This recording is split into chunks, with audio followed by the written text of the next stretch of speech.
You are listening to The Vocal Technologist. Spoken tech for your ears. Welcome back to Web3 Wednesdays on The Vocal Technologist.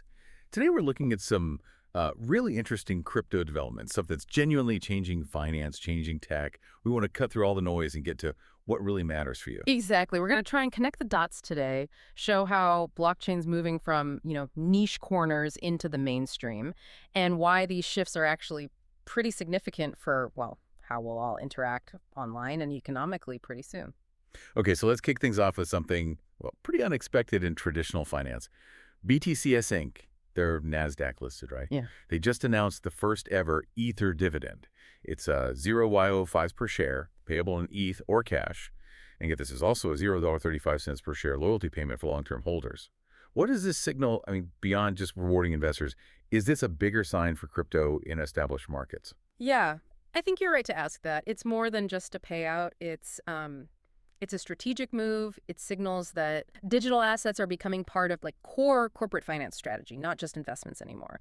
This specific plan aims to reward that long-term belief and, interestingly, deter short selling.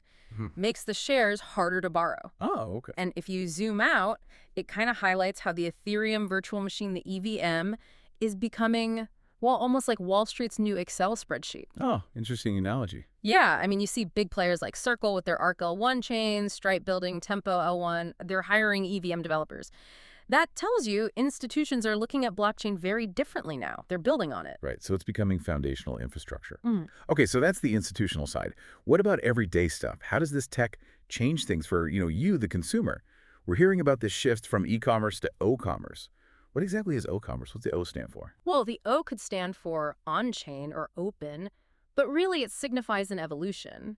It re-architects how we trust each other in global trade.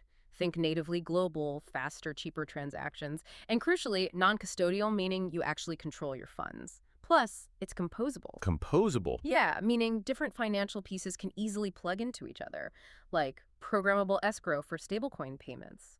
Coinbase Commerce Protocol, for instance, partnered with Shopify to do this. Okay, give me an example. Sure. Imagine buying something custom online.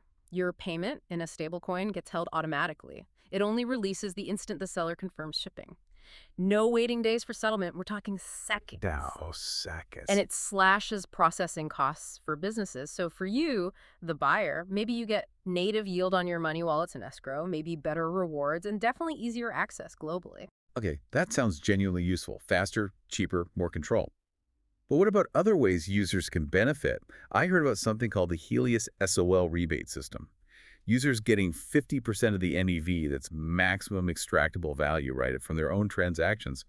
How does that even work? Yeah. Getting paid for, creating price inefficiencies. That sounds wild. It does sound a bit wild, yeah.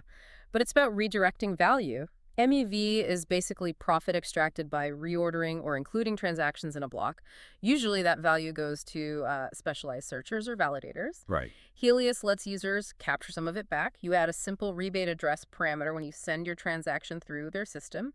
It goes into a private auction, and if there's MEV generated, you get half the profit back in SOL in the same block. Huh. So it's like getting a cut of the arbitrage you accidentally created. Kind of, yeah. It democratizes access to that value capture, which is pretty neat. And thinking even further out, there's this proposal, ERC 804.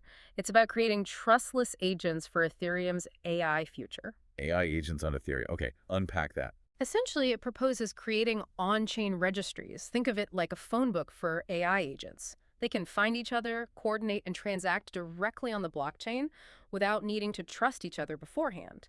It's laying the groundwork for a machine-to-machine economy anchored on a neutral ledger. Pretty foundational stuff for AI. That really is looking ahead. Okay, let's pull back to the present market for a second.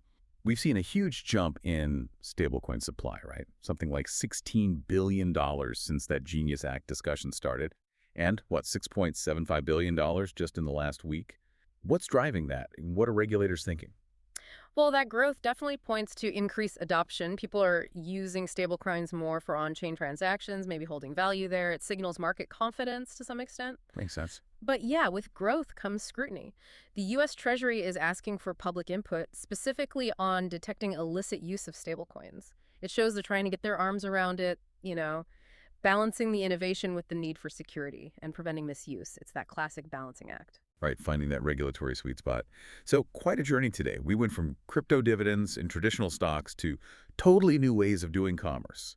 Users getting transaction rebates, and even AI agents on the blockchain. The pace of change is just incredible. It really is, and it leaves you wondering, doesn't it? How might all this blend of old finance and new tech, the rise of these AI agents on neutral platforms, how might it fundamentally reshape not just how we pay for things, but how we trust and interact digitally in the years ahead? That's a great question to ponder. Thank you for walking us through all that today. Stay curious, everyone, and join us next time as we keep tracking these important shifts in the tech landscape. Spoken Tech for your ears.